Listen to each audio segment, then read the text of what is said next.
Friends, अब हम lungs के बारे में थोड़ा डिटेल से स्टडी कर लेते हैं। तो आइए देखते हैं। जो लंग्स होता है ये थोरेकिक कैविटी में सिचुएटेड होता है और रिब्स के बीच में ये शेप होता है। लंग्स दो होते हैं, राइट लंग्स और लेफ्ट लंग्स। ये दोनों लंग्स के बीच में हार्ट होता है। लंग्स का आकार कोनिकल होता है और इनका ऊपरी भाग थोड़ा फैला हुआ होता है जिसे टॉप कहा जाता है। लंग्स के लोअर पार्ट में डायफ्राम होता है।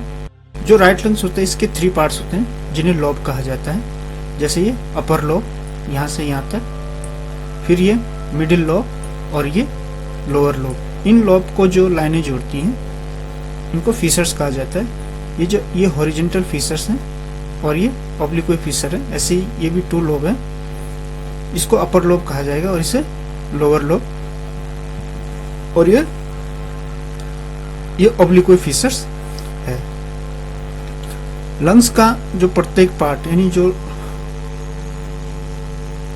लोब हैं इनको लॉब्स में डिवाइड होते हैं, और राइट लंग्स के जो लॉब्स हैं वो 11 लॉब्स होते हैं और लेफ्ट लंग के जो लॉब्स हैं वो 10 लॉब्स होते हैं। और इन लॉब्स में ब्रोंकाई ट्यूब होती हैं और इन ट्यूब के मिडिल में कनेक्टिव टिश्यू की लेयर होती है। इनमें nerve and blood vessels, lymph vessels भी पाई जाती हैं। अब देखते हैं लंग्स ट्यूब। लंग्स ट्यूब यानी ट्रेकिया। ट्रेकिया फिर ब्रोंकस ब्रोंकुलस में डिवाइड हो जाती है और ब्रोंकुलस एल्वोलाई में डिवाइड हो जाती है। एल्वोलाई सेमी सर्कुलर स्ट्रक्चर होता है और इसका डायमीटर 0.2 से 0.3 सेंटीमीटर होता है। एल्वोलाई गैस एक्सचेंज का काम करती है। इसमें एल्वोलाई की दीवार में ब्लड सेल व ब्लड कैपिलरीज के बीच होता है। इस प्रोसेस में ऑक्सीजन एल्वोलाई से ब्लड में तथा कार्बन डाइऑक्साइड ब्लड से एल्वोलाई में इंटर करती है। एल्वोलाई लंग्स की रेस्पिरेटरी यूनिट होती है, जबकि ब्रोंकस इसका एयर ट्रांसपोर्टेशन ऑर्गन होता है।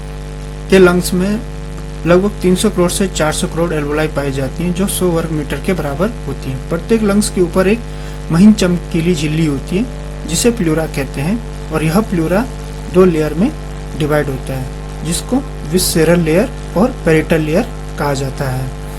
इन दोनों लेयर के बीच सीरम फ्लूइड पाया जाता है जिसे प्लूरल फ्लूइड कहा जाता है, और ये प्लूरल फ्लूइड लंग्स कवर को टच करने वाले पार्ट को लिक्विफाइड रखता है, जैसे रेस्पिरेशन के समय घर्षण या फ्रिक्शन को कम करता है। लंग्स कवर के इन्फ्लामेशन को प्लूरिसिटी कहा जाता है, और प्रत्येक लंग्स के 3 सरफेस होते हैं। Middle surface vertical slit, hilum pulmonis. Helium पल्मोनिस से bronchus, pulmonary nerve, pulmonary artery, pulmonary veins. प्रत्येक लंग्स के 3 सरफेस होती हैं। मिडिल सरफेस वर्टिकल सिल्ट और हीलियम पल्मोनिस।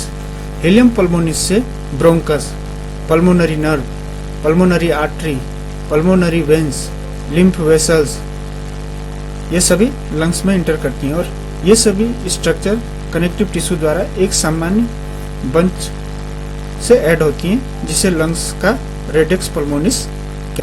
लंग्स के द्वारा हीलियम पल्मोनिस में इंटर करने वाली पल्मोनरी वेन हार्ट में डिऑक्सीजनेटेड ब्लड और लंग्स में लाती है, तथा जबकि पल्मोनरी आर्टरी ऑक्सीजनेटेड ब्लड को लंग्स से हार्ट में ले जाती है।